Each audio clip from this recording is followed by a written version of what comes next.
Lo que tienes que pensar es cómo arreglar tu actitud, no cómo arreglar el negocio. Si aprendes a arreglar tu actitud, no solo arreglas el negocio, arreglas tu vida, la relación de pareja, la relación con tus hijos, la relación contigo mismo. ¿Qué estás haciendo para arreglar tu actitud? Aliméntate mejor.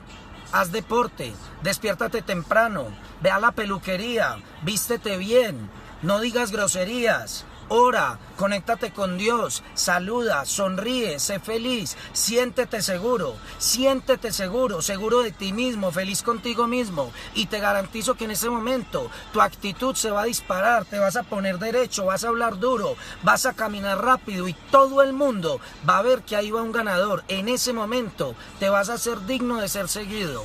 Eso es lo único que tienes que hacer, arreglas tu actitud y arreglas tu vida.